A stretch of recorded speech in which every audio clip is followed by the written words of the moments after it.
ಹೆಸರು ಸೌರಿ ರಾಜ ಅಂತ ಕರೀತಾರೆ. ಸೌರಿ ರಾಜ ಅಂತ ಕರೀತಾರೆ. ಸರ್, ಇಲ್ಲಿ ನೀವು ಮುಗಿಯೋದು ಬೋರ್ಡಿನ ತರೋದು ಕೆಲಸ ಮಾಡ್ತಾ ಎಷ್ಟು ವರ್ಷದಿಂದ ಮಾಡ್ತಾರೆ ಸರ್?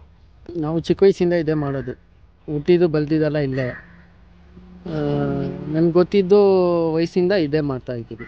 8 ಇಯರ್ಸ್ ಇಂದ ನಮ್ಮ 8 years. ತಂದೆ ಜೊತೆಗೆ ನಿಮ್ಮ ತಂದೆ ಏನು ಮಾಡ್ತಾರೆ? ಈ ಕೆಲಸನೇ ಮಾಡ್ತಾ ಇದ್ದೀವಿ. ನಮ್ಮದು 5th ಜನರೇಷನ್ ಇದು. 5ನೇ ಜನರೇಷನ್, 5ನೇ ತಲೆಮಾರು.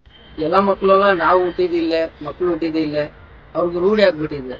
ಬೇರೆ ಏನಿಲ್ಲ, ಮಕ್ಕಳು ಓದ್ಬೇಕಂದ್ರೆ ಸಮಾಧಿ ಮೇಲೆನೇ ಕೂತ್ಕೊಂಡು ಓದೋದು.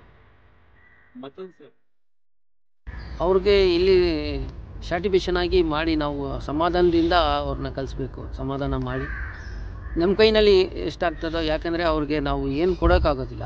ಹಾಂ, ಅವ್ರ ಕಷ್ಟದಿಂದ ಅವ್ರು ಎಲ್ಲಿ ಕಳ್ಕೊಂಡಿದ್ದಾರೆ, ಅದು ನಾವು ಏನು ಮಾಡೋಕ್ಕಾಗೋದಿಲ್ಲ, ತಿರ್ಗಾ ಕೊಡೋಕ್ಕಾಗೋದಿಲ್ಲ.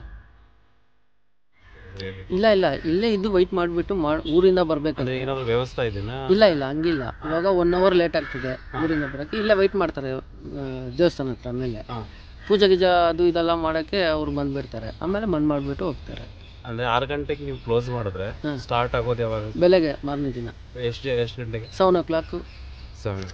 ಅವ್ರ ಮಕ್ಕಳು ಬಗ್ಗೆ ಏನು ಯೋಚನೆ ಮಾಡೋದು, ಮನೆ ಬಗ್ಗೆ ಏನು ಯೋಚನೆ ಮಾಡೋದು ಎಲ್ಲ ಬಿಟ್ಟು ಅವರು ಅಳ್ತಾರೆ ನೋಡಿ. ಅದು ಕೇಳಿದ್ರೆ ನಮಗೆ ಒಂಥರ ನಾಳೆ ನಾವು ಈ ಥರ ಆಗ್ತೀವಿ.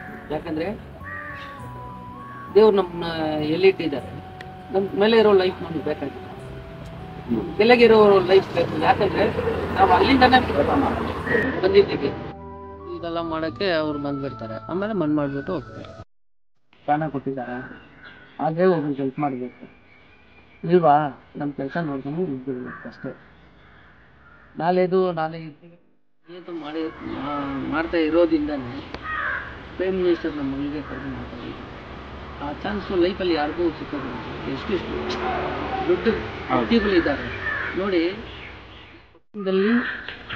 ಏನಂದರೆ ನಮ್ಮ ಇಲ್ಲಿ ನಾವು ದೇವ್ರು ಇಟ್ಟಿದ್ದಾರೆ ಅಂದರೆ ಏನೋ ಒಂದು ಕೆಲಸ ನಮ್ಗೆ ಕೊಟ್ಟಿದ್ದಾರೆ.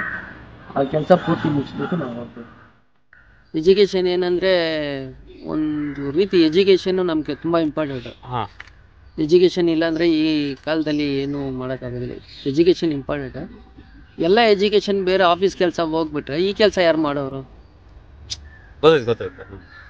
ಅದಕ್ಕೋಸ್ಕರ ನೀವು ಹೌದು, ಎಜುಕೇಶನ್ ಕಲಿಸಿದ್ರಿ. ಆದರೆ ಇಲ್ಲೇ ಅವರು ಎಷ್ಟು ಜನ ಇದ್ದಾರೆ ಸರ್ ಮಕ್ಕಳು? ನನಗೆ 6 ಜನ ಮಕ್ಕಳು, 4 ಹೆಣ್ಮಕ್ಳು, 2 ಗಂಡು. ಏನೋ ಎಮರ್ಜೆನ್ಸಿ ಇದ್ರೆ ಆಚೆನೇ ಹೋಗ್ಬೇಕು. ನಾವು ಹಾಸ್ಪಿಟಲ್ ವ್ಯವಸ್ಥೆನೂ ಇಲ್ಲಿಲ್ಲ. ಹೋಗ್ಬೇಕಂದ್ರೆ ದೂರನೇ ಹೋಗ್ಬೇಕು.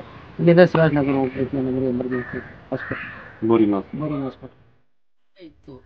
ಭಯ ಅಂತ ಏನಂದರೆ ನಮಗೆ ಯಾವುದು ಫೆಸಿಲಿಟಿ ಇಲ್ಲ. ಗೌರ್ಮೆಂಟ್ ಕಡೆಯಿಂದ ಬೇರೆ ಸ್ಯಾಲ್ರಿ ಬರ್ತದೆ. ಅದು ಬಿಟ್ಟರೆ ಏನೂ ಇಲ್ಲ. ಅದು 2 ತಿಂಗಳಿಗೆ 3 ತಿಂಗಳಿಗೆ ಹಂಗೆ ಸೇರಿ ಬರ್ತದೆ. ಅದು ಬಿಟ್ಟರೆ PF, ESC, ಹೆಲ್ತ್ ಕಾರ್ಡು ಅದು ಯಾವುದೂ ಇಲ್ಲ ನಮಗೆ. ಯಾರಂದರೆ ಪ್ರೀತಿಯಿಂದ ಬಂದುಬಿಟ್ಟು ನಾವು ಮಾಡಿದ್ರೆ ಅವರು ಪ್ರೀತಿಯಿಂದ ಕೊಟ್ಬಿಟ್ಟು ಹೋಗ್ತಾರೆ ನೋಡಿ. 1000ನೋ 2000ನೋ, ಒಬ್ಬೊಬ್ರು 5000 ಕೊಡ್ತಾರೆ, ಒಬ್ಬೊಬ್ರು 300 ರೂಪಾಯಿ ಕೊಡ್ತಾರೆ, 200. ಅವ್ರ ಚಾಯ್ಸ್ ಅದು. ಇಟ್ಕೊಂಡು ನಾವು ಜೀವನ ಮಾಡಬೇಕು. ಅದರಿಂದ ನಾಳೆ ನಮ್ದೇನಂದ್ರೆ ಆದರೆ ನಮ್ಮ ಮನೆಯಲ್ಲೆಲ್ಲ ಕೇಳಿದ್ರು ಬೇಡ.